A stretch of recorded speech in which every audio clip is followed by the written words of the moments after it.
finally, delegates, I hope you've had a good conference and I wish you a safe journey home after the close of business today. Conference, I move CAC 4.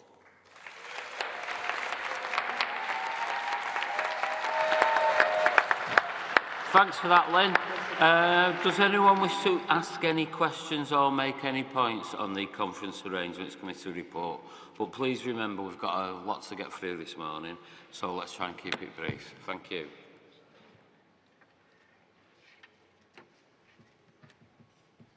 No questions? Oh, there will be somebody right at the back. Do you want to? Did they come?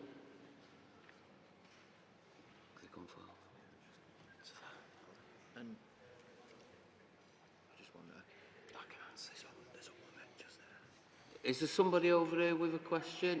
There, I see you. Sorry about that. It's very difficult with the lights, but if you can come down.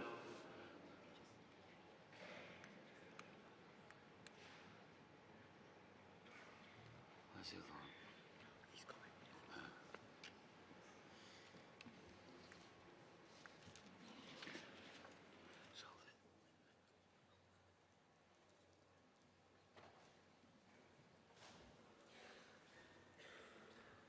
Thanks for that. If you could tell us who you are. Sure. Morning. Thank you. My name's Liz Martin. I'm from Sutton and Cheam CLP. I'm also a member of Unite and an executive member of my other union, Psychotherapy and Counselling Union, PCU. In CAC 1 on Sunday, on page 14, it said there were 4 reference backs submitted to the CAC prior to conference. We know this as our CLP submitted all 4. On Monday morning, when the first one did not appear under the relevant NPF report, we took the initiative and followed CAC's quite reasonable contact guidance in its reports. We emailed them as we had not heard any ruling on them, unlike the very helpful rulings that we got from our contemporary motions and emergency motions. We then received a reply a short while later and told they were ruled out of order. As a reasonable CLP aiming for good relations with CAC, we have not sought to raise the issue until we have checked the whole situation, which has now only become fully clear when the current CAC 4 was published this morning, thus justifying our reasonable question at this point now to everyone, both CAC and organisations submitting things in future. I'm nearly finished. As we know, we fully submitted the reference backs to the criteria the CAC requested. We are now asking what actual grounds were ruled out of order. If a new criteria on NPF reference backs has been developed only during conference, then we think it right and proper that we should be reported to conference as well as any explanation as to any future right of appeal to CAC on them as already exists for contemporary and emergency motions. As a result, we would also ask that after conference, the CAC in its report to the NEC should cover this issue too, so NEC members are aware and can report back to members on the full criteria to the NPF reference back process in the coming year in time for 2026 conference. We believe this clarification will help both CAC with its future workload as much as it does everyone else. Thank you. Thank you, Delegate. Thanks. Yeah.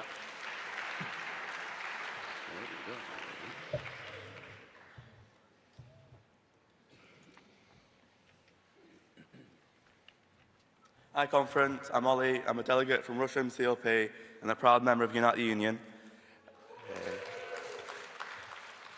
Yesterday, myself and other trade unions stood in solidarity with CWU workers who have been treated awfully by TikTok. This company has been using union busting techniques to stop CWU workers voting on union recognition. That's why I think it's disgusting that TikTok was sponsoring the Labour Student Social last night. So my question is to the CAC and Conference, do you think it's appropriate that a union busting company is sponsoring a Labour event at Conference? Thank you. I think there's one more and that's the lot. Is that the lot? Yeah, thanks a lot for that. Right, Lynn, if you'd like to reply to the points that have been raised, I'd be very grateful.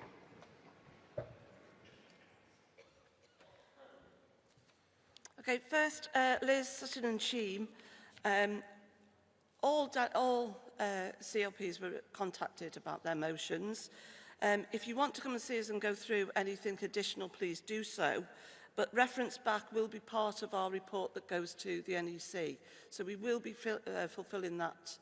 I'm looking for where you are. Yes, we will be fulfilling that, that promise. But if there's something else that we're not picking up on and you need to come and see us, then please do. The office will be open this morning, so do come and see us, but we will try and get that sorted if there's a problem. In terms of TikTok, I have to say, I can hand on heart say, the CAC have nothing to do with the sponsors, so I can't answer that question for you. Thank you. Right, thanks for that, Lynn. But if you'd...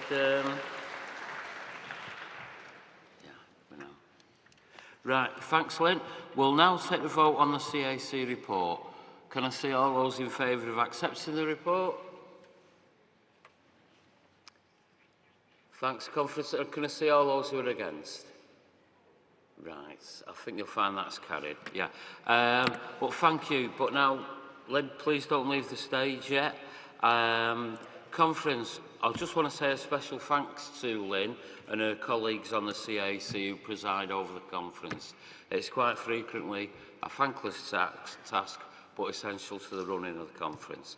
Lynn, thank you for all your hard work throughout the year that you and your support staff do. This is Lynn's last report as the chair of the CAC, as she's standing down after this conference, very shortly, in fact. So on behalf of everyone here, we've got you a present, Lynn. Thank you very much. Yeah, there you are, a bit of a surprise.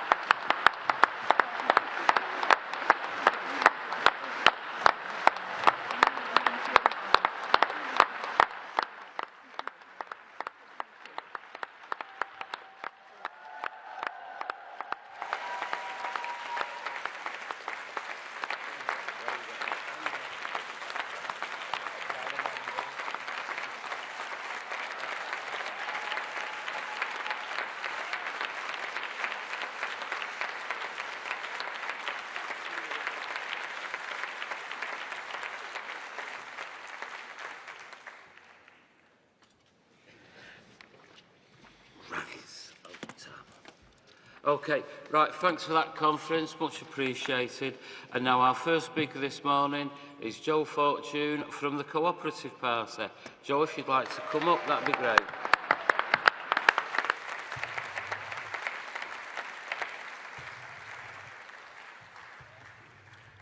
Thank you, Chair. Good morning, friends. Last year, in this report, we lamented that our country was gripped by a slump in trust and collective belief, threatened by those wedded to division.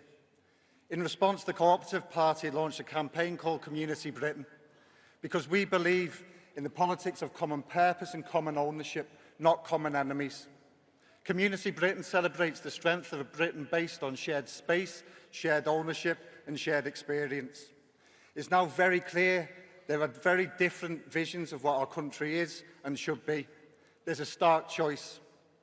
And friends, I can tell you what side the Cooperative Party is on. We believe in Community Britain. We found this Britain and the people who make it up right across the country. People with busy lives, stressful jobs, families to feed, who still choose to support their communities in ways big and small. People like Craig over the river, who runs Future Yard, a community-owned live music venue. People like Anushka and her 800 members, who bought the historic Stretford Public Hall, bringing it back to life. And people like Mark, who leads the Community Energy Project in Bristol, the profits of which were reinvested and brought back his forgotten community centre. People who look at their life and choose something different, something better. People who've improved their areas, sometimes in spite of politics, and never with its full-throated support. Friends, Community Britain won't succeed by accident. To build a better Britain and not a bitter Britain, politics needs to step up and be counted. Last week's Pride in Place announcements begin the work of doing just that. Historic levels of investment directed by local people, with new rights for communities to take back control of the places they call home. A new community right to buy, starting the process of moving from not just saving assets, but to building them once again. We wholeheartedly reject the view, sometimes even repeated in our movement, that strong communities are nice to have. That's wrong. They're an important public policy tool for now. They're a necessity, and many in this room will know it. Now, we all have a choice.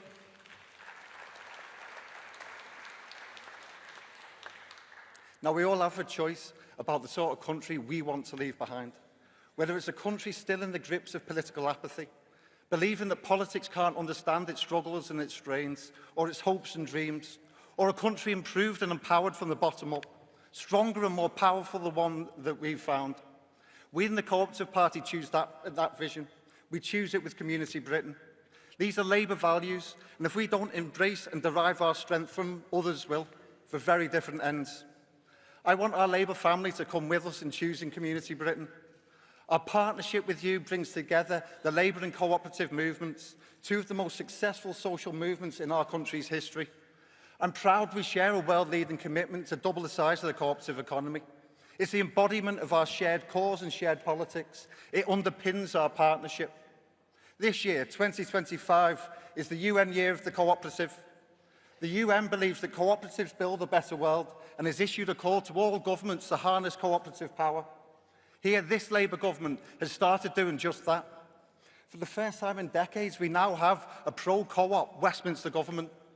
I'm also proud together we've ensured with Michael and the team that GB Energy properly backs the community ownership of the clean energy of the future and passed new legislation which gives greater protection for retail workers, a campaign taken from the shop floor through Westminster into Royal Assent. With the support of our chair, Jim McMahon, our cooperative societies, trades unions, members and supporters, we look forward to going much further. With our great candidates in Scotland and Wales, we look forward to delivering a really strong cooperative voice ahead of important elections next year.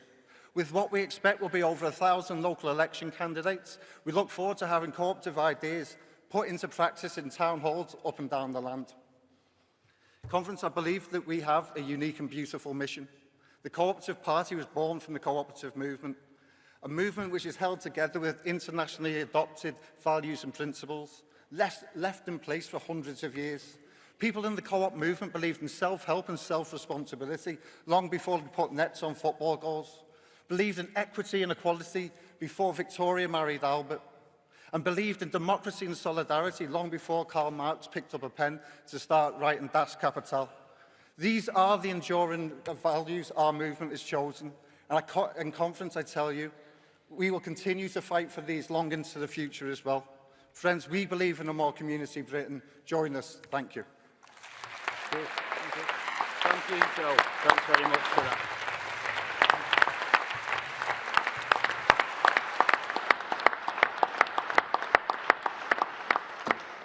Right, now delegates, we're now ready for the Make Britain a Clean Energy Superpower debate.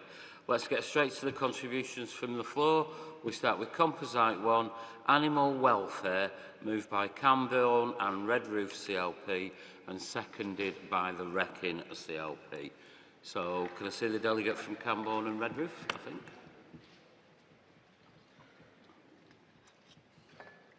Hello, Camborne. Hmm?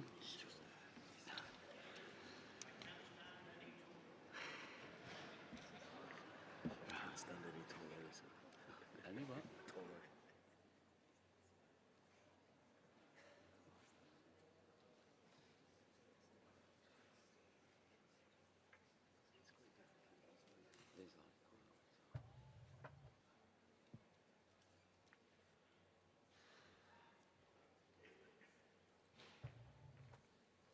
Oh, thank you. Morning. Not quite. No. Now I am. Now you are. Very good. Okay. Good morning, Conference. My name is Councillor Stephen Barnes. I've been a member of Redroof Town Council in Cornwall and a member of the Labour Party for 40 years. My CLP is Camborne, Redroof and Hale, which is the most southerly Labour constituency in the country. This is my first time at conference and my first time speaking at conference.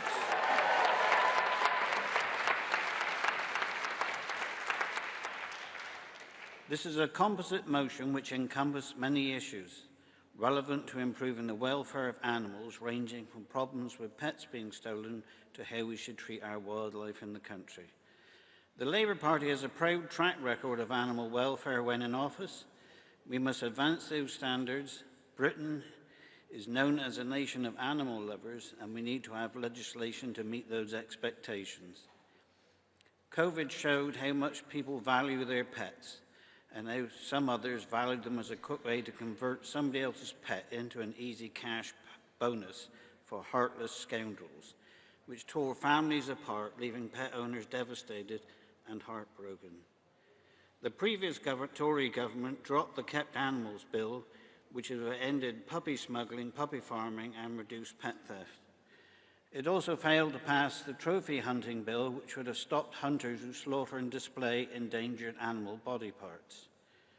Trail hunting is being used by hunts as a smokescreen for the despicable practice of hunting foxes with hounds.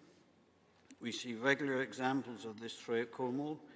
It is wrong and has no place in 21st century Britain. Now, there's many from city and urban areas that think that this is an urban versus rural issue. They are wrong.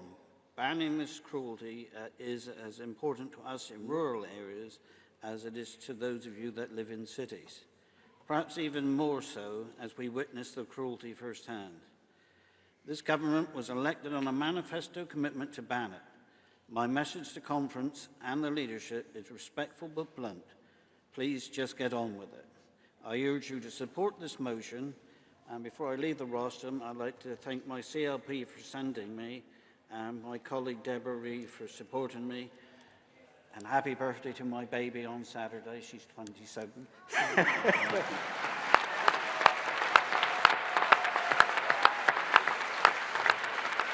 All right.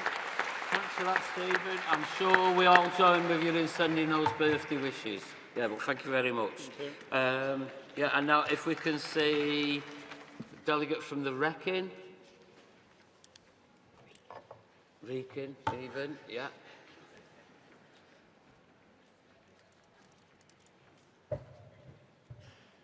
Thank you. You've got 2 minutes. Thanks, Chair.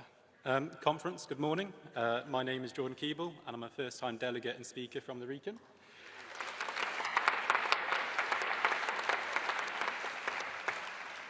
Thank you. I'm delighted to be seconding Composite Motion 1, since it will only strengthen Labour welfare under Labour. Animal welfare, apologies. First, we cannot forget the past. As just mentioned, the Tories failed animals through not implementing the Trophy Hunting Bill or the Kept Animals Bill. Compare that to Labour, who banned fur farming, fox hunting, and the testing of cosmetic products on animals. The contrast could not be clearer. Look at Reform. They're led by a man who believes in fox hunting. Conference, a leopard can't change its spots. He has supported it, and he will support it. We cannot let that happen.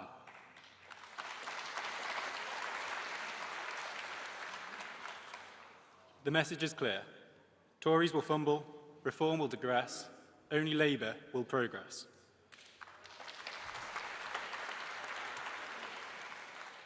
Through bringing an end to illegal puppy farming, banning trail hunting, the sale of animals with cropped ears, and also snare traps, alongside publishing a roadmap for the end of the use of animals, the testing of them in products.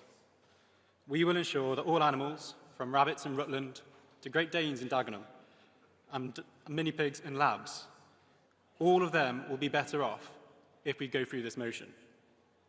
End economic incentives, ban immoral practices, proactively plan for the future. This is how you renew animal welfare. Conference, I ask you to support this motion. Thank you. Thank you very much for that, Jordan. Much appreciated. Next, we have Composite 6 Water, moved by St Austell and Newquay CLP and seconded by Windsor. So, if you're there, St Austell.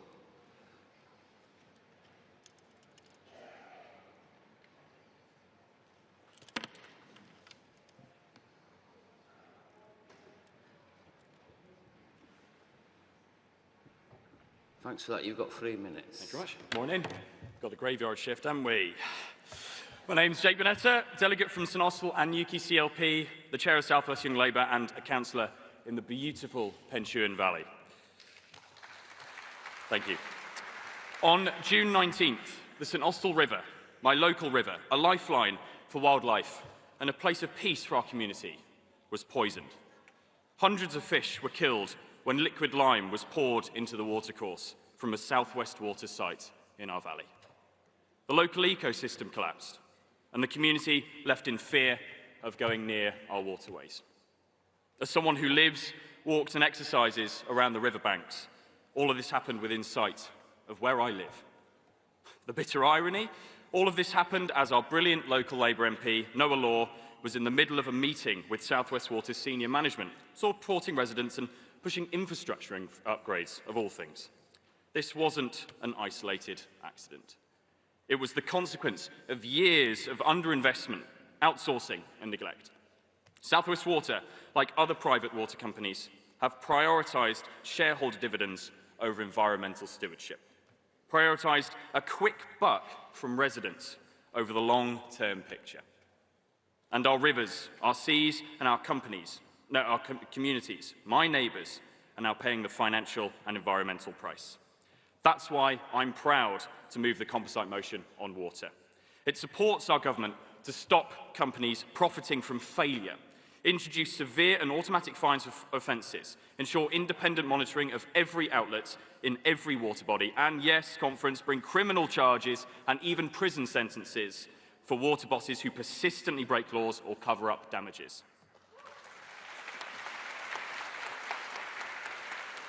Because we know this, Conference, this is personal to all of us. It's about the ravaged ecosystem I saw with my own eyes in my local river. It's about the businesses up and down our great Cornish coasts, watching sewage spills hit them hard in their pockets. It's about the surfers worried about getting in our seas for fear of serious sickness. Conference, we must end the era of senseless profiteering. We must restore our rivers and natural waterways, protect our coasts, and put people and local businesses first. Please support this motion and help the government get us to a future where water serves the public, not private shareholders. Thank you. Thanks for that, Jake. And if I can see the delegate from Windsor.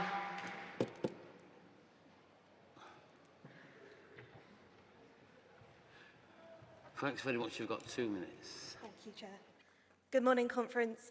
Councillor Abby King, Windsor CLP, and part of the Labour administration in Runnymede in Surrey. Thank you. Our Conference, from the Thames to the North Sea, our rivers, lakes and seas are the lifeblood of our communities. Yet, after 14 years of Tory neglect, they have been poisoned by record levels of illegal sewage dumping. Instead of investing in much-needed infrastructure, the Conservatives, and let's not forget supported by the Liberal Democrats, let water companies line shareholder pockets and pay out bonuses while slashing the Environment Agency's budget, leaving it powerless to act. And let's be clear, Conference, Reform did not mention sewage once in their manifesto. Now, in the South East, we know all too well the true human cost of environmental failure. We remember 7-year-old Zain, who died after floodwaters carried toxic material into his home. His family has fought tirelessly for justice and truth, yet the system that protected him, that should have protected him, failed. Conference, we must never forget that behind every statistic is a life, a family and a community left changed forever. Only Labour has the courage and commitment to clean up this national disgrace. With the Water Act, persistent lawbreakers will face criminal charges. Water bosses who cover up spills will face prison. Bonuses for failure will be banned. And every outlet will be independently monitored to deliver transparency and accountability. Conference, only Labour will protect our water, our health and our future. Thank you. Thanks for that, Abby. And I can now open the discussion from the floor. So, Seans, I will try and roam around. Let's have a look. There's a gent very skillfully with a red folder, yeah, if you want to jump up. There's a fella, I think it is, stood at the back with a, yeah, right at the back there. And then I'll just go, there will be more. I'm picking people in bunches of 3. So I'm looking, I think there's somebody with a red dress on. That's right, yeah, yourself. Yeah, if you make your way to the front and make yourself known to the desk.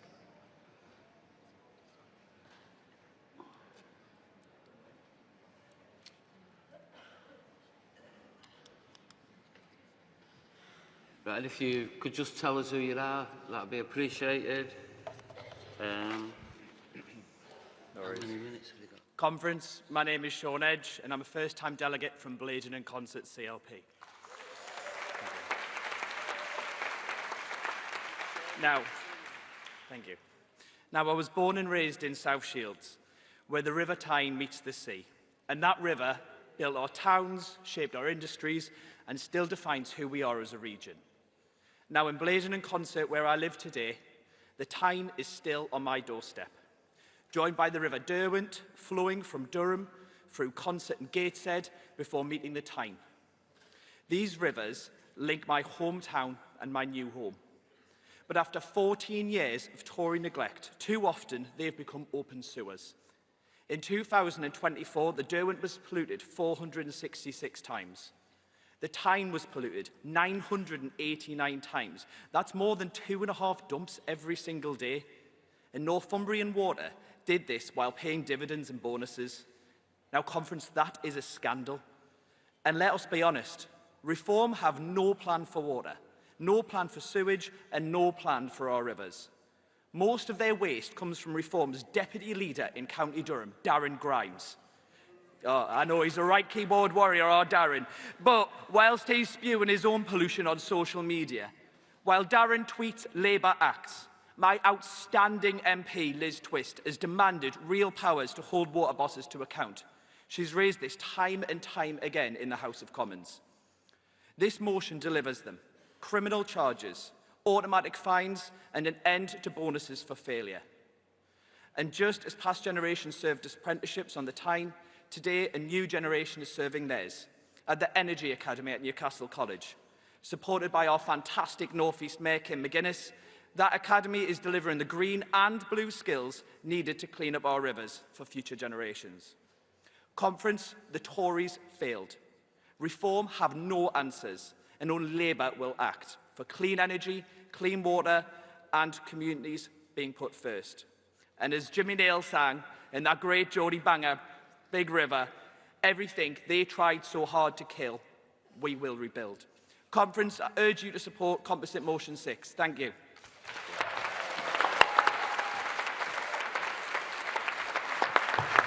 Thanks a lot for that, Sean. Who's next? Welcome. Thank you. I'm Jo Blackman, Councillor and Cabinet Member for the Environment in the East London Borough of Redbridge, and I'm proud to be a delegate for SERA, which is Labour's affiliated Environment Socialist Society. The failure of the Tory government to invest in infrastructure and regulators has left our waterways in a desperate state, as privatised water companies enrich themselves at the expense of bill payers and the environment. In my own borough of Redbridge, over 2.5 litres of sewage is illegally entering the River Roding every single day, from dozens of outfalls, all of which are completely illegal. These have been found by local river guardians, and I'm grateful to the work of the River Roding Trust, Thames 21 and citizen scientists, as well as the many other organisations doing the same work across our country to protect our environment. Their work has also shown that these discharges are causing E. coli levels up to 240 times the safe bathing limit. These illegal sewage charges outfalls are not licensed, mapped, nor monitored by Thames Water nor the Environment Agency. And while this motion, which I do support, talks about the monitoring of sewage outfalls, the work on the River Roding has shown that there are likely many more of these across our waterways that we don't know about, aren't being mapped and aren't being monitored. So we do need the wider monitoring that is needed by the Environment Agency. And what penalties have there been for the illegal pollution of the River Roding? None. There's not been one single prosecution or fine from the Environment Agency. And despite repeated calls on the EA to intervene, it is largely absent, barely undertaking any monitoring, not sanctioning and not sharing results from their very limited monitoring. This must change. So, Conference, I welcome Labour's action so far to tackle this with new laws and fines, but this must result in stronger action against polluting water companies, as well as better monitoring by regulators. It is only then that we can stop the sewage scandal and clean up our waterways. Thanks, Joe. Thanks for that.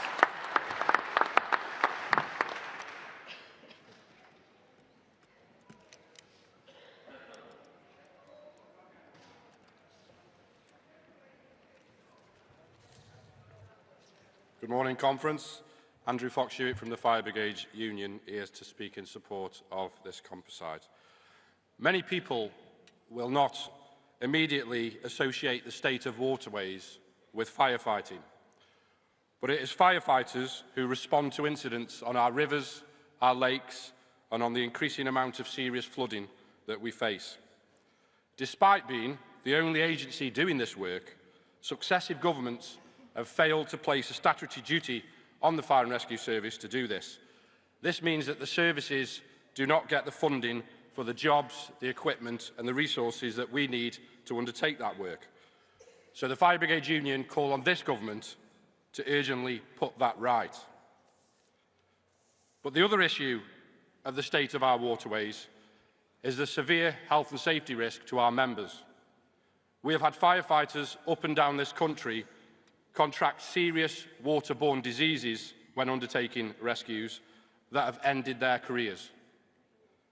All of this thanks to the privatisation, the profiteering and the recklessness of the ideology of the Conservatives and their latest reincarnation, reform. They have stripped back our natural infrastructure and we must no longer accept this. We all want hope that things will be different. This shouldn't be happening in Great Britain in 2025. So fund the Fire and Rescue Service, clean up our waterways, support the motion. Solidarity. Thanks for that, Andy. Much appreciated. Right, I'm looking for some more speakers, but is there any young member out there who's not spoken at conference yet? Would all the hands go down? I think there's... There, right. If you'd like to come down to the desk, that's one. Right, any other speakers want to come? There's a woman in black, I think. Sorry if I'm a bit vague, the light's very... And there was one more. Sorry? There's a young woman there with a book who might be a good choice. I can see the woman with a book people are pointing. And lights and spotlights on you. That's me free for now. There will be some more, though.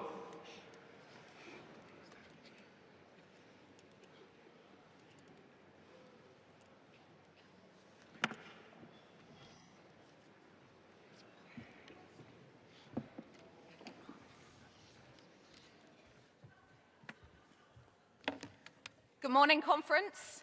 I come to speak on Composite Motion 6. My name is Hope Watson from the New Forest East. It's the reality for us here that bills just go up, and waste management just gets worse and worse. It's not just a reality for us in the New Forest, but for so many across the country. Southern Water has a particularly terrible record. Last year in the New Forest, entire communities such as Hythe lost all water. They had to walk miles and miles and miles just to get supplies. This is even true for Southampton General Hospital, which is our main hospital servicing the area. We had to get bottled water because it was deemed that we could not drink out of our taps. In fact, it made the local news. Not only is this not all right for our area, it shouldn't be normal. It shouldn't be going on around the country. This is the result of insufficient infrastructure, insufficient investment, poor supply management, and absolutely no consequences for the perpetrators, apart from insufficient signs and a slap on the wrist. We must do better.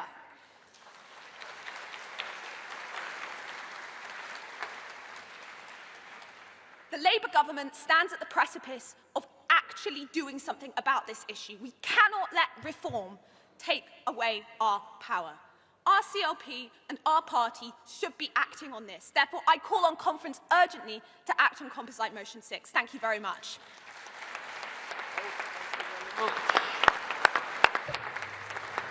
The good news is all the speakers are coming in under time, which means we can get more in, so your cooperation is much appreciated on that. Yeah.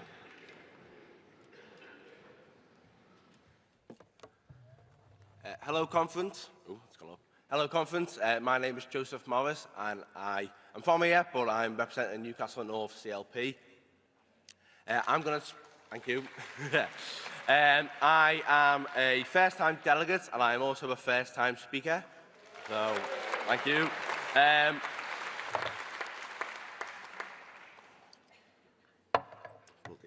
hell. Your mouth gets so dry when you're up here, right? I'd like to speak on Composite Motion 1.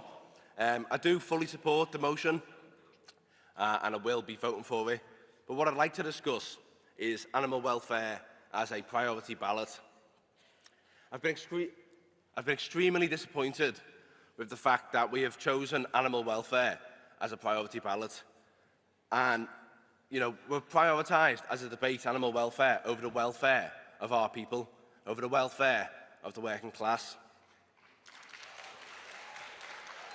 We are the party of the welfare state, a welfare state that has been decimated by 14 years of Conservative government. Has been decimated for a lot longer. Privatisation has been, you know, since Thatcher, we all know. Trust me, we all know. We are the Labour Party. We are the party of Labour. We are the party of the trade union movement. We are the party of the working class. We are not the Green Party. Animal welfare is an important issue, and as I say, I do support the motion. But, Conference, we must be clear. We are the Labour Party. Our aim must be to abolish poverty.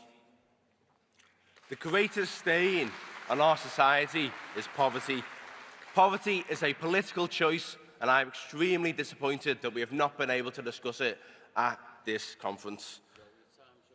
That's okay. But yeah, thank you, Conference. Solidarity. Support both motions, but I'd just like to say I am extremely disappointed that we've not been able to discuss poverty. Thank you very much.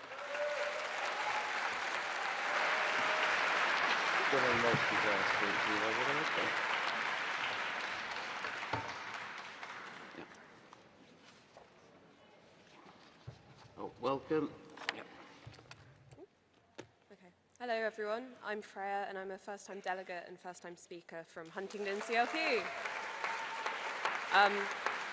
So I'm a university student from Cambridgeshire, but I attend university in Oxfordshire, and I know better than anyone how bad and how important water is, because every year we lose the boat race to the very superior Cambridge.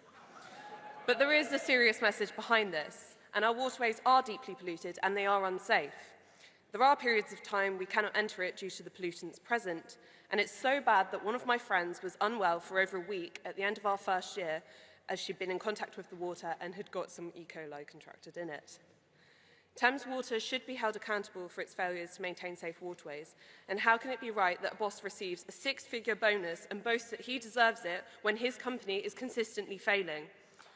Why should working people pay the bill while these companies fill their pockets? It's not right, and it's only Labour who can tackle these bosses, allowing our waterways to prosper.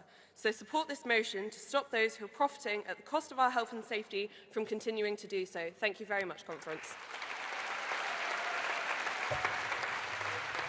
Thanks for that. A good bit of time saved.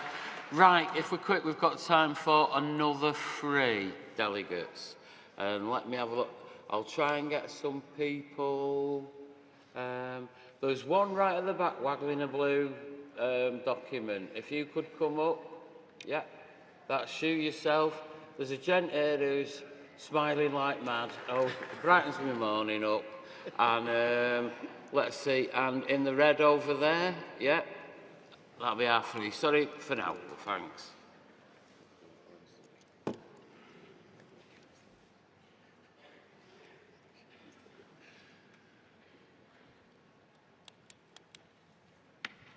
Morning, Conference. Ollie Goff, Hornsey and Fry and Barnet, first-time delegate. Thank you. Our rivers are some of the most beautiful and biodiverse places in our country. But too often, they are covered in a film of foul-smelling scum, the signature of a system that lets private companies pour human waste straight into our waterways. This is vandalism of the natural world, happening in plain sight. That's why I welcome this motion. I'm so proud that Labour has already issued record fines to polluters and is determined to hold water bosses to account. But let's be honest, punishing bosses deals with the symptoms, not the cause. Our water system is broken because for decades it has been starved of investment and hobbled by poor regulation. Ofwat was set up to keep bills down and profits flowing, not to make sure our rivers run clean. And when the cracks appear in the walls, you don't paint over them, you fix the foundations beneath. And that's what Labour is now doing. The first new reservoirs in over 30 years, upgrades to sewage treatment, major investment in infrastructure that should have happened decades ago, and a new powerful regulator promised with the teeth to do the job. But Conference, we can go even further. Thames Water has abused the trust of the public. It's time to put it into a special administration regime, using the legal powers we now have, and to show that no company is too big to be held to account. That doesn't mean public ownership. It means new management, tighter regulation, and a model that puts long-term investment and the public interest ahead of short-term profit. Conference, I urge you to back this motion with pride, but let's be clear. We won't clean up our rivers with fines and prosecutions, but with concrete and steel and organisations obligated to maintain their assets. Only Labour, with the courage to invest and the will to reform, can protect our natural heritage and make our rivers safe to swim in once again. Thank you.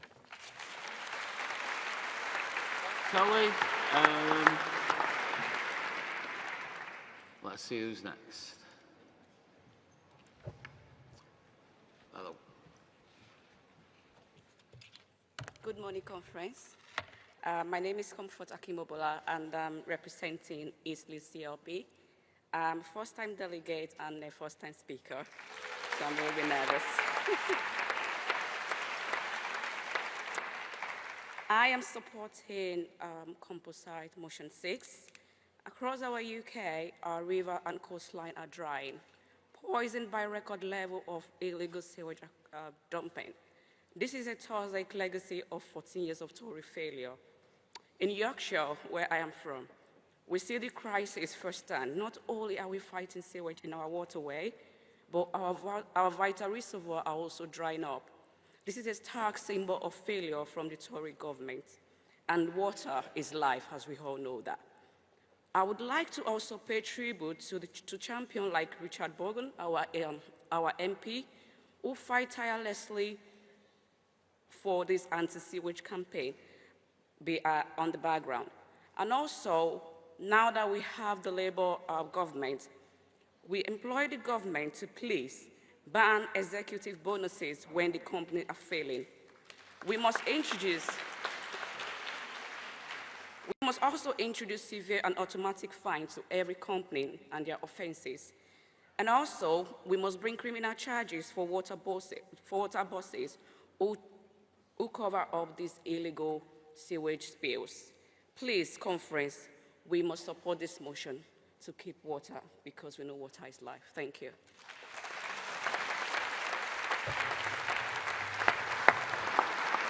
Right, and the final delegate of the morning. Good morning. Polly Billington, Member of Parliament for East Thanet.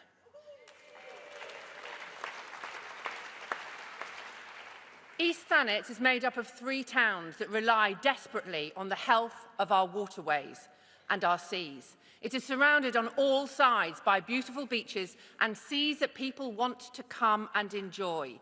Let us remember, our natural environment is not just something we love, but is something vital for our economic health and well-being at the coast. It's not just East Thanet that benefits from having cleaner seas and cleaner waterways. There is nearly 1 in 5 people in England and Wales that live within 5 kilometres of the coast. Those are the people that benefit from a commitment to us cleaning up our seas. Those are the people that need an economic strategy which involves our natural environment at the coast. And those are the people that will benefit from a Labour government that is committed to transforming our water industry and transforming our attitudes towards natural environment. We are, let us remember, the party of the right to roam, the party of the wild trespass. And we need to remember that access to nature is as vital to the human condition as the opportunity to work. We need to be able to remember and remind our colleagues when they are making decisions that the Labour government is part of a Labour movement which knows and values the importance of working and non-working people to the freedom to have fun by the sea. Thank you.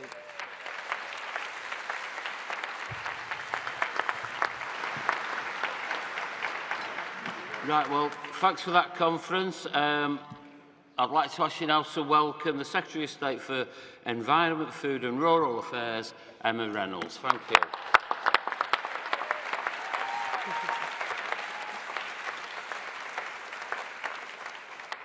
Thank you, Conference. I'm delighted to be here as the new Secretary of State for the Environment, Food and Rural Affairs.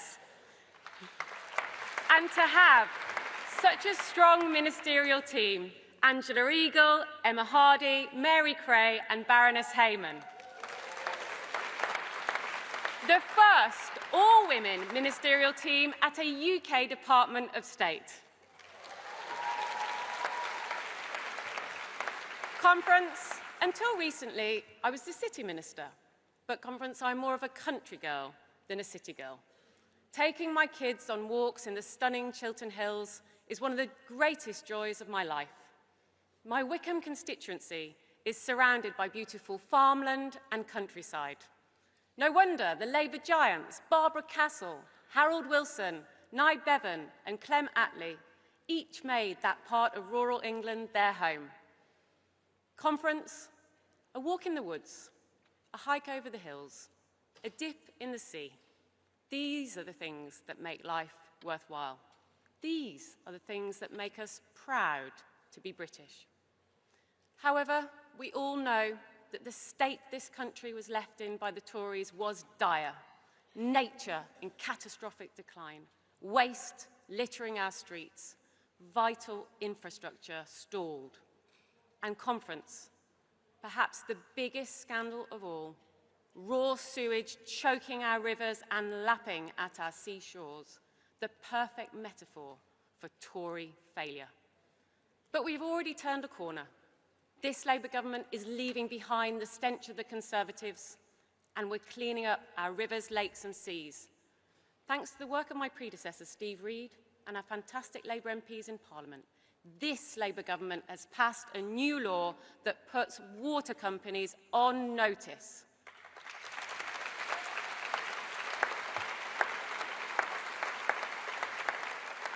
Banning multi-million-pound bonuses for polluting water bosses, launching 81 criminal investigations, introducing new prison sentences for pollution. Conference, there will be no more undeserved payouts on the back of your bills, no more ripping off the British people, and no more rewards for failure. Those days are over. It's a Labour government that will drive the renewal of this broken system. We have already secured a record £104 billion of investment by the water industry into our water infrastructure, fixing the leaks the Tories ignored, upgrading the pipes that the Tories left to crumble, and cutting the pollution of our waterways that the Tories enabled. And crucially, this investment will build the new reservoirs that we need to supply our ever-increasing demands, like the new towns this government has just announced. This water investment is good for jobs, for consumers, and good for growth.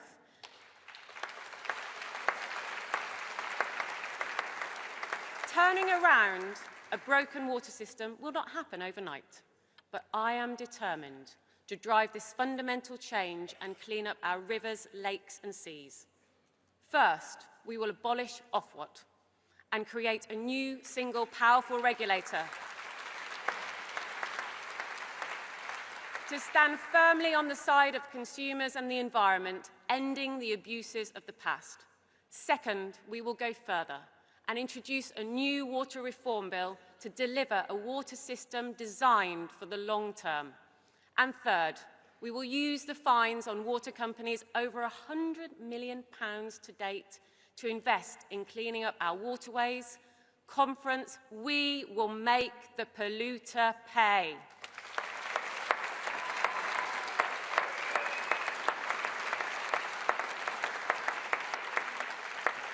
And a healthy environment isn't just about clean water. It's about the land that sustains us and the people who work it. And I want to speak directly to British farmers and the businesses that make up rural Britain. I want you to know I've seen firsthand how hard you work and how much we depend on you, putting food on the nation's plate, changing the way the land is farmed to protect the environment for the next generation. And just as the rest of the economy is transforming and modernising, so is farming, marrying this country's rich traditions with cutting-edge business practices. Farming is essential to economic growth and prosperity. Supporting sustainable farming means food security, rural jobs, and leading the world in agricultural innovation. We are already making progress, and we have secured the biggest budget for sustainable farming and nature recovery in this country's history.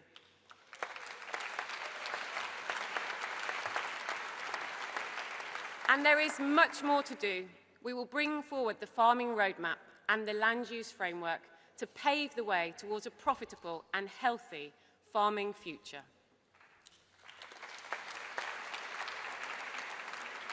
Conference, as your Secretary of State, I will strive to restore our natural environment and make it available to all. The Tories left our wildlife and natural spaces devastated, but not on the watch of this Labour government. We know how important nature is to the British people, and we've hit the ground running. Last year brought the highest tree planting rate in 20 years. That's nearly 10 million trees. And we've started planting the first new national forest in 30 years across Wiltshire, Gloucestershire and the west of England. We have banned bee-killing pesticides, protected our peatlands from burning, introduced legislation to protect 2/3 of the world's oceans. Conference, that's the difference that a Labour government makes.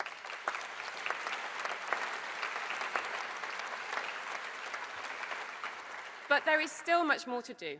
We will restore nature at scale across the country and widen access, with 9 new national river walks, 2 more national forests, so families across the country can enjoy the clean air and quiet spaces that nature provides. Planning rules are not working for infrastructure or for nature, which is why we are reforming them. We are helping first-time buyers and families across the country fulfil the dream of home ownership, whilst also setting up the Nature Restoration Fund, creating a win-win for housing and for nature.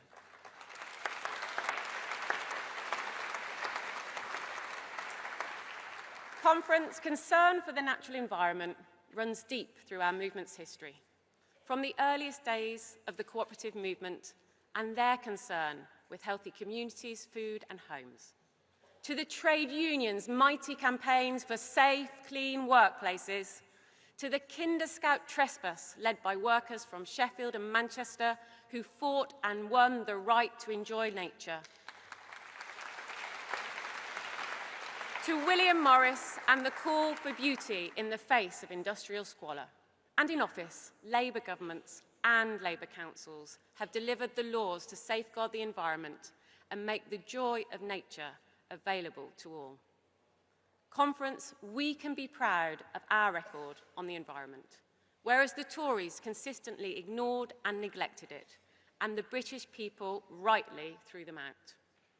Reform are climate deniers, and their policies would put thousands of clean energy jobs, nature and the climate at risk.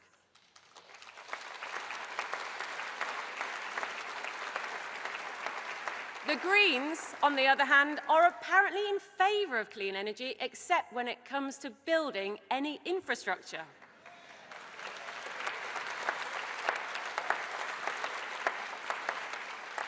Conference, Labour is the party that restores nature and cleans up our rivers. Labour is the party that backs our farmers and builds for the future. Labour is the party that restores our natural beauty while securing our nation's prosperity. Thank you.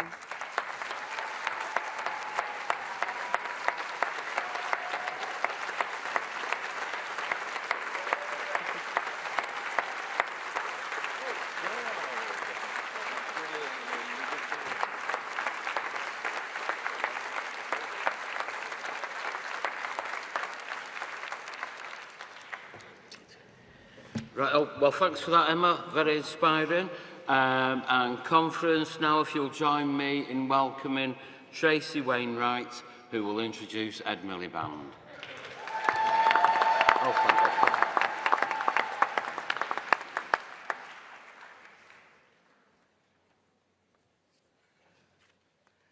Thank you, conference.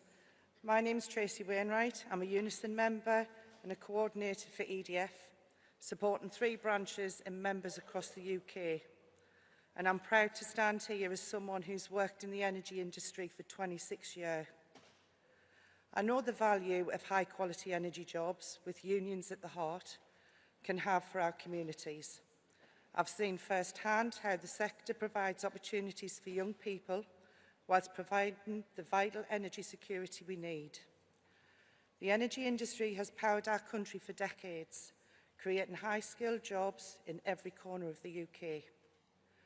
This is why I'm so proud to be here today to introduce our next speaker.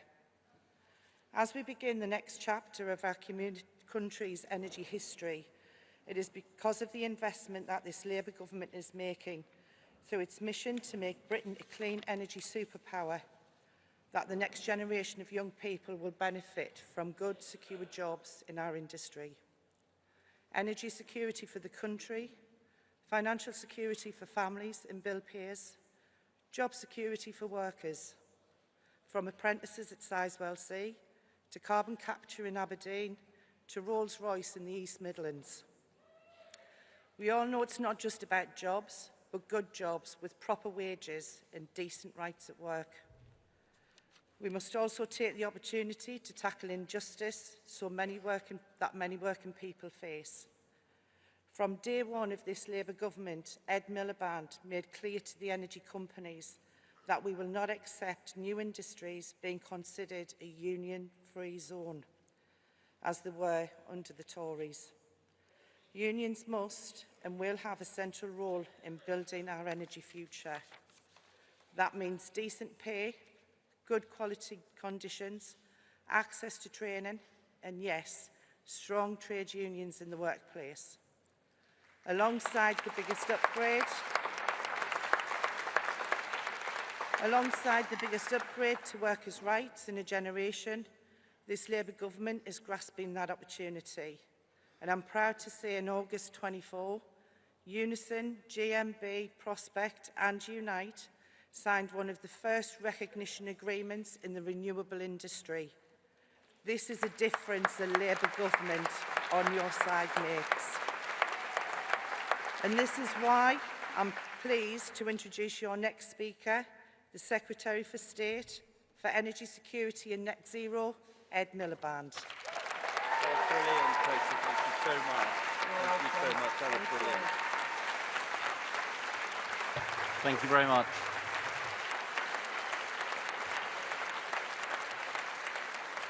Thanks so much, friends. And let's first of all hear it for Tracy and her brilliant speech. Thank you so much, Tracy. And let me say something about my friend, Keir Starmer, our leader and our Prime Minister. Because friends, believe me, I know what pressure you face in giving the leader's speech at Labour Party conference. Long experience. Yesterday, he gave an absolute barnstormer. Let's raise the roof for Keir Starmer and the brilliant speech he gave.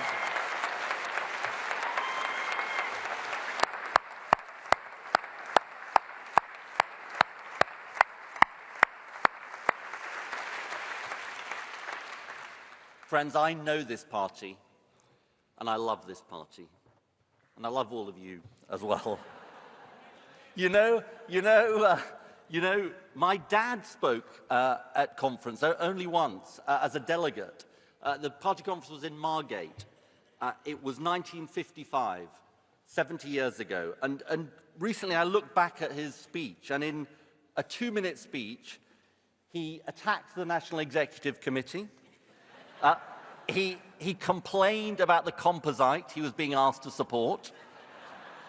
And he called for the nationalisation of the commanding heights of the economy. Some things don't change in the Labour Party. But he said something in that speech that has always had special meaning for me. He said that being part of this party was a great adventure, and we had a vision the Tories would never have. A great adventure. For me, for us, for our party, that's the point of being in politics. To go out, argue for, and make real your vision, our vision of the country, and have it change people's lives for the better. Not just to be different faces managing the government, but governing with totally different ideals and vision. That's what I want to talk to you about today, conference. But first, as you head home and we end this conference, you should take with you the ways we are starting to change Britain. Just take pride in what we've already done in energy. 10,000 new jobs at Sizewell C. Investing in Rolls-Royce small modular reactors. Funding for carbon capture and storage in all corners of Britain.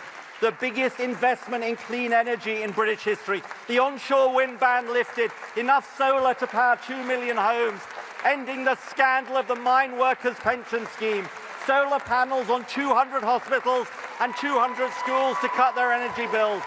Britain leading the world again in the fight against the climate crisis. And yes, the first publicly owned energy company in Britain for 70 years, Great British Energy.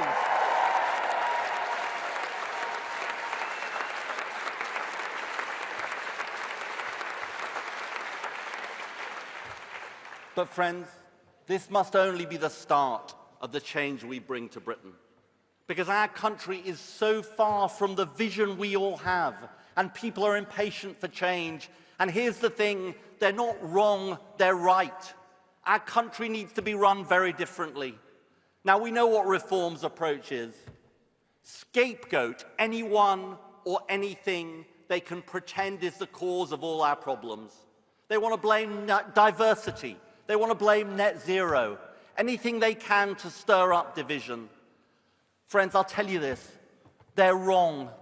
They're dead wrong about the causes of our country's problems, about why our living standards have stagnated, about why our public services have declined. You see, here's the thing. It's two dominant right-wing Tory ideas that have devastated Britain over the last few decades. The first idea from the 1980s, trickle-down economics. Remember that?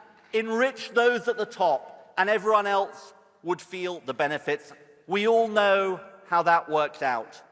All it did was bring the deep inequality that still scars us to this day. Friends, it didn't work. It won't work. It can never work.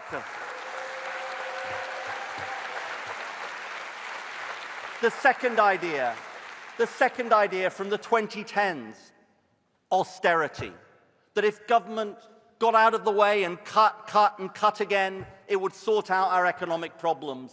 And we all know, you all know from your communities, that was a disaster too.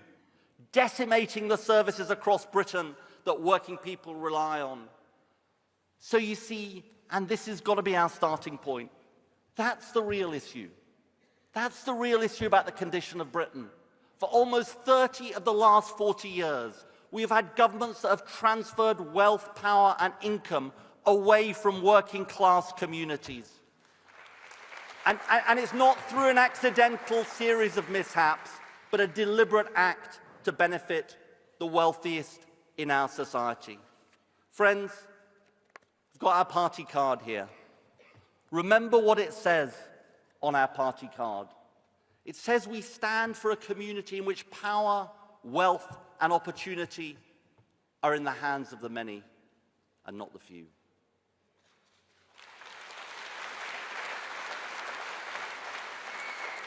That's our vision. That's our vision. But that feels like an absolute fantasy, a distant dream for so many millions of people in our country. That's why so many people feel Britain doesn't work for them. That is what we must change. That is the mission of this Labour government. And now what's so important about clean energy, what's so important is it can answer the call. As Tracy said so well, it can answer the call for a different kind of economy run for working people. It offers the biggest opportunity for job creation for decades, and we must seize it. Skilled jobs in proud professions, tens of thousands more jobs for engineers, for welders, for electricians, for construction workers. And behind these statistics, and you know I like statistics, behind these statistics is the potential for each and every one of these jobs to change the lives of working people and their communities. You know, recently, I spoke to an apprentice working at Sizewell C. He was so excited. He was so excited about what he was doing, the prospect of a good job, not having to leave his hometown, doing the right thing, yes, for the future of the planet too. Just think about what that chance will do for him and thousands of others like him. And now think about the potential, job by job, city by city, town by town, your city, from offshore wind in the east of England to carbon capture and storage in the northeast, and yes, here in the northwest too. Hydrogen in Yorkshire to new nuclear in Wales, critical minerals in Cornwall to nuclear fusion in the Midlands, and backing existing industries like ceramics. And in Scotland, oil and gas workers who have powered our country and our world will continue to be a valued part of the energy workforce. And at the same time,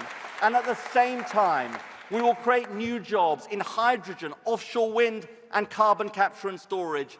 And friends, if you want to know the difference the Labour government makes, you know, the Acorn carbon capture and storage project was talked about for years by the SNP and Tories, but never delivered. Now it is being made real by this Labour government. That's the difference the Labour government makes. And friends, let me say this. Think how many more thousands of jobs we could create if we had a Scottish government that embraced and didn't block nuclear power. One of the many reasons we need to kick out the SNP and make Anna Sarwar the First Minister of Scotland.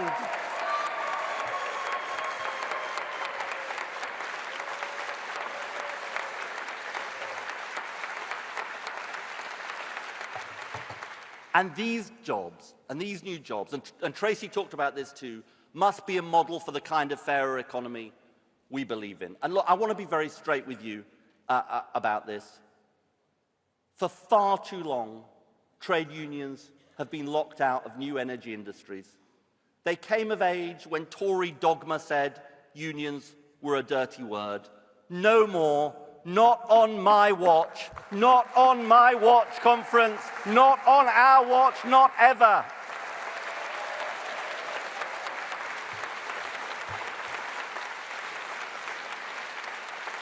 And so let me say this. Our clean industry bonus rewards the offshore wind industry for investing in Britain, and that's the right thing to do. But under a Labour government, public money must serve the public interest. That's why I can announce we will introduce a new Fair Work Charter as a condition of that bonus. And let me spell it out. Fair wages, the very best rights at work, and yes, access to unions. My message is simple. My message is simple. Under this Labour government, Fairness at work is not a privilege for some, but must be a right for all.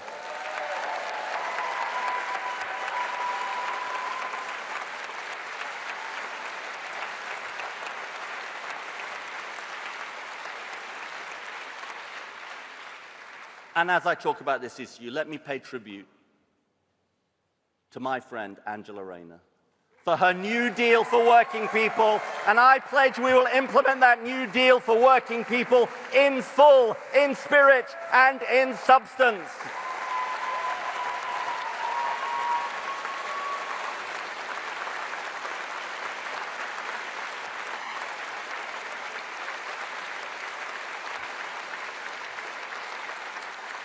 And our commitment means stamping out exploitation wherever we find it. You know what? You know what I discovered when I walked into this Department for Energy? Current rules mean that if you work offshore in renewables, more than 12 miles out at sea, you are literally in no man's land when it comes to employment protection. You're not even guaranteed the minimum wage. It is a scandal. It is a Tory scandal, and I say we will end it. Our principle, which we will put into law, offshore, onshore, land or sea, you will be guaranteed fair pay and decent rights at work. That is the difference a Labour government makes.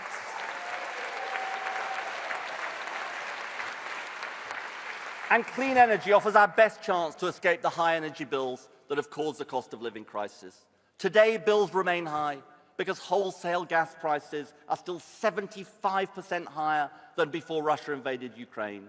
We're at the mercy of the petrostates and dictators, and the only way out of it is our mission for clean power by 2030.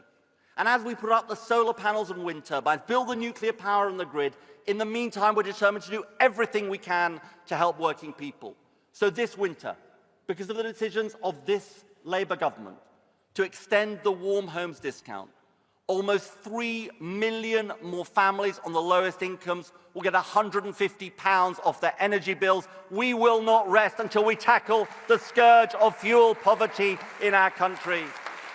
For years, landlords have got away with renting out substandard, damp accommodation with no rights for renters. No more, not on my watch. And so in our Warm Homes plan, I tell you this today, we will end this scandal. Hundreds of thousands lifted out of fuel poverty, millions of families helped. That's what ending the Tory legacy of cold, damp homes looks like, conference. And this is just the start. Insulation, solar power, batteries for lower bills to help tackle the cost of living crisis. House by house, street by street, working with our brilliant Labour local authorities and mayors, helping millions up and down the country. A plan that means by switching to clean energy, you will be better off. That's the difference a Labour government makes. And friends, we've only just begun when it comes to the work of Great British Energy. Don't let them tell you public ownership makes no difference.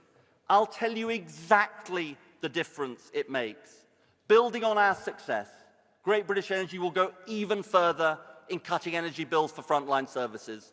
On top of the 200 schools already announced, I can announce 45 more schools will get rooftop solar this year, transferring money from the pockets of energy companies into frontline services.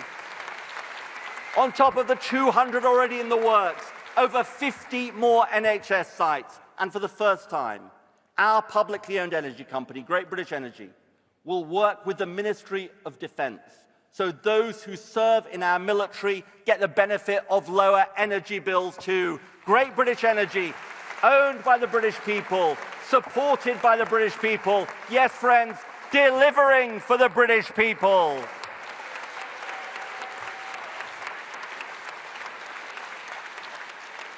And this is all in the service of our vision, bringing wealth and power back to working people and their families. That's the mission of this Labour government. But friends, and Keir spelt it out yesterday, we face a fight like never before, not in my 30 years in this movement. Reform would wreck everything we're doing. They've said they would wage war on clean energy, a culture war they're importing from the United States, driven by the rich and powerful interests who fund them. And let's spell out what their war means. It's a war on the workers at the Siemens wind turbine factory in Hull. It's a war on the construction workers building carbon capture and storage in Teesside. It's a war on the workers at the new cable factory in Scotland. It's a war on the working people of Britain. That's what Reform's war means. And theirs is an all-out war on future generations too. I'm incredibly proud of British climate leadership. I'm incredibly proud of Labour climate leadership. And I say Reform's war on the future would betray every young person in our country and every young person and every person yet to be born.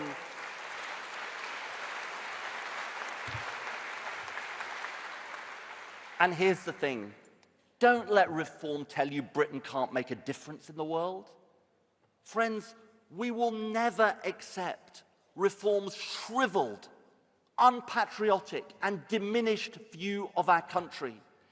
Ours has always been a vision of Britain standing tall in the world, fighting for the national interest and true to our traditions of internationalism. And let me just say, I am so proud to be part of a government that has officially recognized a Palestinian state, as this party has long demanded.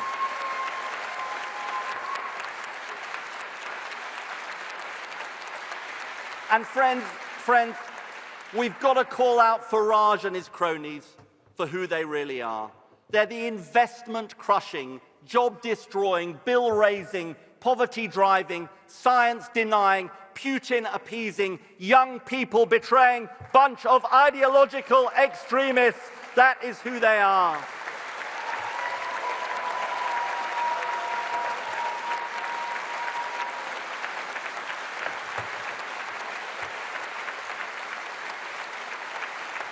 And we know where they want to go next. And they won't know where they want to go next, because they've told us. Fracking. Fracking. In your communities. Fracking will not take a penny off bills.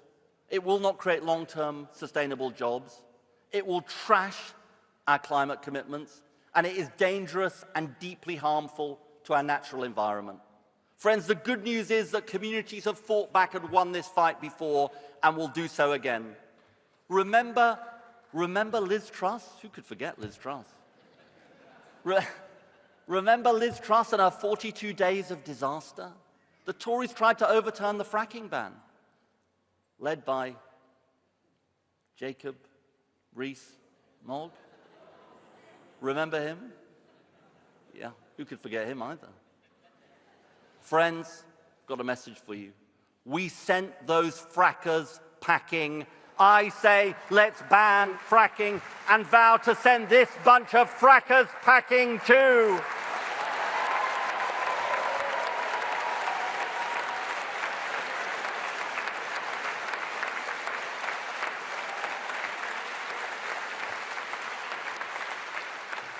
But the threat from Reform goes way beyond their climate-denying agenda.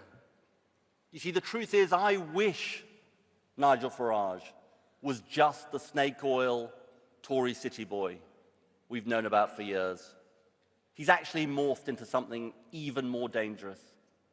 He's now a key part of a global network that wants to destroy the ties that bind our communities and our way of life. And I can sum up the threat for you in 2 words. Elon Musk. Elon Musk. He incites violence on our streets. He calls for the overthrow of our elected government. He's an enabler of disinformation through X. He thinks he can tell us how to run Britain. Conference. We have a message for Elon Musk. Get the hell out of our politics and our country.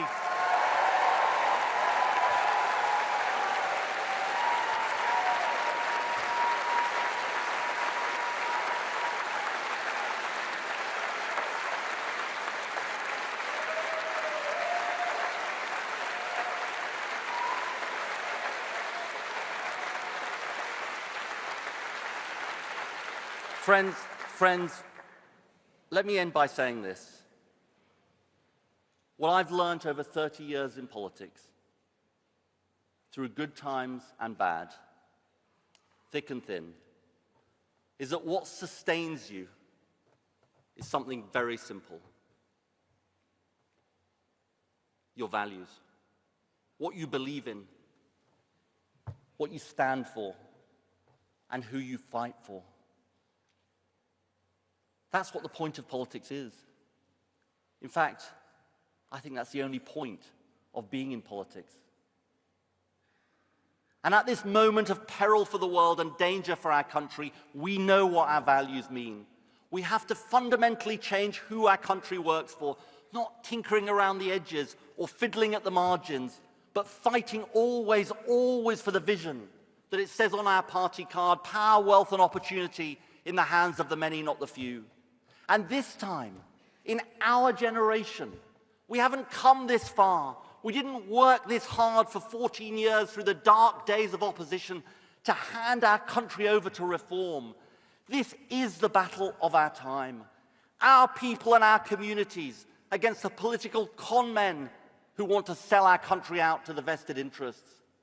Our people and our communities against narcissistic billionaires who sow disinformation and stoke violence. Our people and our communities against those who would rob them of their rights, sow further inequality, and take away our freedoms. Friends, our fate lies in our hands. We have the power to change Britain for the better. Let's use that power, guided always, always by what we believe and who we're in politics to fight for. And friends, I say this: with the courage of our convictions, we can, we must, and we will win the day. Thank you so much.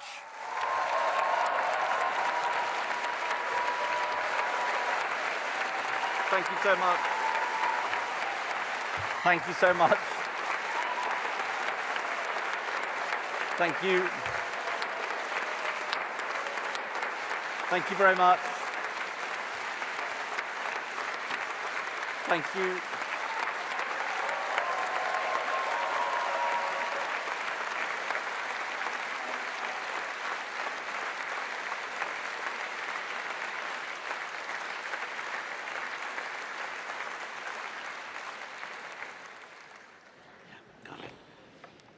Okay, I'm sure they've enjoyed that conference. I suspect you did. Anyway, thank you, Ed. Thank you for delegates. That concludes the final policy debate of Annual Conference 2025. Thanks for your patience with us. But it's not over, yes. Anyway, we're now taking the votes on the composites. We'll take these votes as a show of hands. Please keep your hands in the air so we can get a clear picture. And now for the motions. Composite 1, animal welfare. Can I see all those in favour? Looks pretty over, but anyway, can I see those against? Yeah, hands down quickly. Yeah, thank you very much. That looks like to me, I won't say it's unanimous, but it's very overwhelming. And now composite 6, water. Again, can I see those in favour? It's looking pretty big. If you could put your hands down, thanks. Can I see those against? Nope. Again, overwhelmingly carried. Thank you very much. Thank you, conference. That That concludes the votes for today. So can you please welcome Shabana Mahmood, who will be taking over from me as the chair. Yeah, thank you.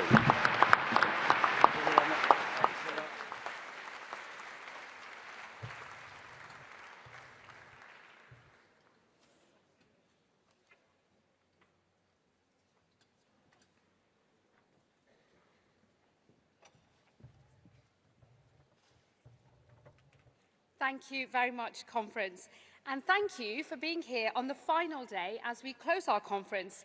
First to arrive and last to leave, we are the great survivors.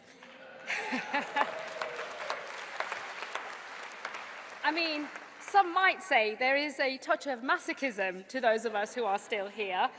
But I think that we know we are really the very best of our movement. Not here for the parties, but for the panels. Not here for the drinks, but for the debates. And not here for the questionable karaoke at the mirror party, but for the motions on the floor of conference. Let me start by saying thank you to everyone who has contributed to this year's conference, whether from the hall or the fringe, on the stage or from the floor, speaker or delegate. You are what makes this party what it is, a movement that is greater than the sum of its parts. More even than that, we are a family. A little dysfunctional at times, perhaps, but a family just the same. Today marks a particular honour for me, my first day as chair of the National Executive Committee.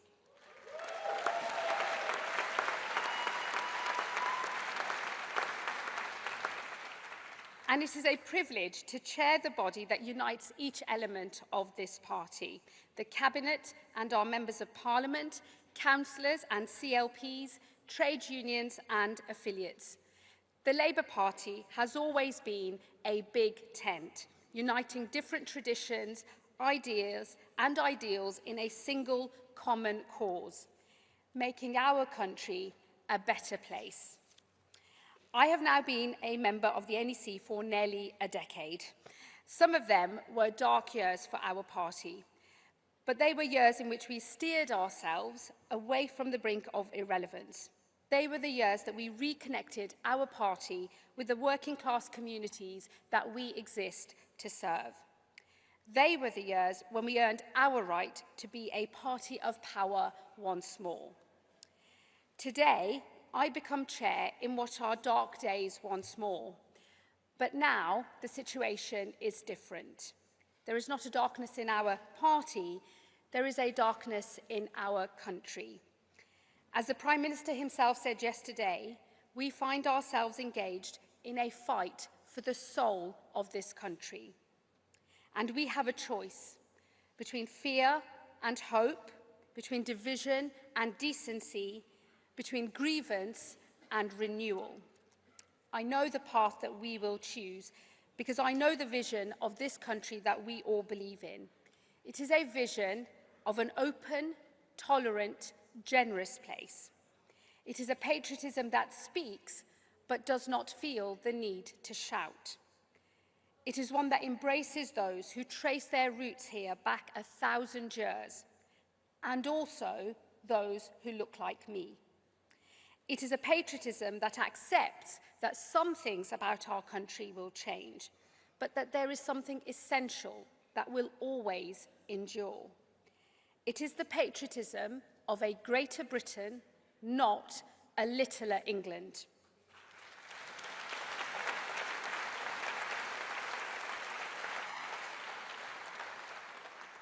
We have met in a moment in which a patriotism like this is at risk. A growing number are turning instead towards something smaller, something more divisive, something darker, something a lot more like ethno-nationalism. A vision of this country that finds no room for me within it. I refuse to give up my belief that we can still reach out to people, because I know that we still have the power to persuade. Yes, we are in a fight, but that fight is far from over. And if there is one thing I know about the Labour Party, It is that we are always up for a fight, and we fight to win.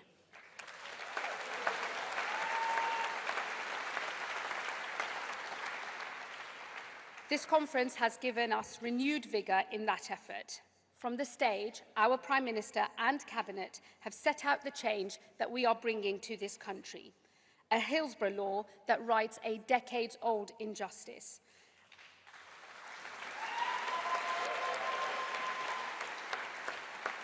A defining new target that lifts vocational education to where it should be, equal to or even greater than a university education. A library in every primary school, giving every child the kind of opportunity that only comes from a good start in life. And the next generation of new towns across this country following in the footsteps of Attlee's New Jerusalem. And in my own brief, a migration system that is fair for all. Above all else, one thing has been clear to me at this conference. We know the scale of the challenge that we face.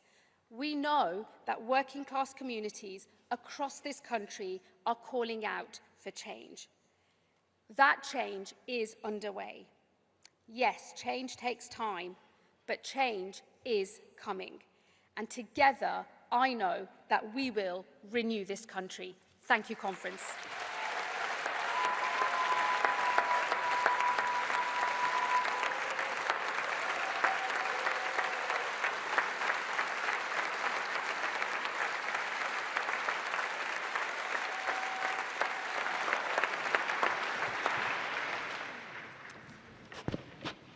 Okay, now I'm going to do the closing formalities of conference, but the first and most important bit of our final business is to say a thank you to all of the organisations that have helped deliver such a safe, secure and successful conference.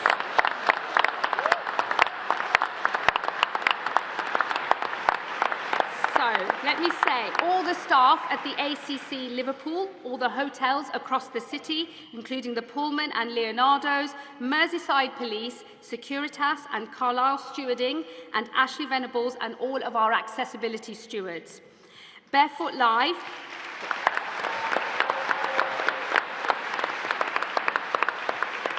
Barefoot Live and Broadsword for all the production, Sign Elise for their BSL interpretation, Prompt Action Auto Cue, and for our little ones, Nip About for the creche provision. And finally, of course, all the Labour Party staff, because we wouldn't be here without them, and they're frankly bloody brilliant.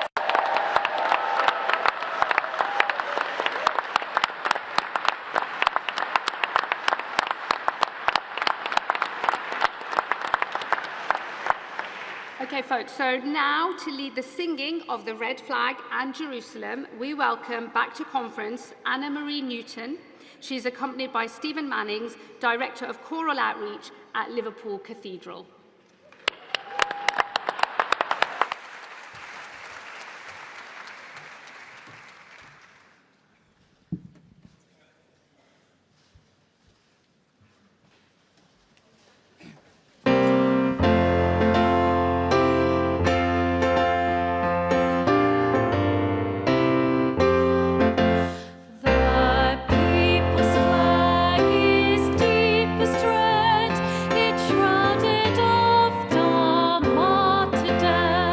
And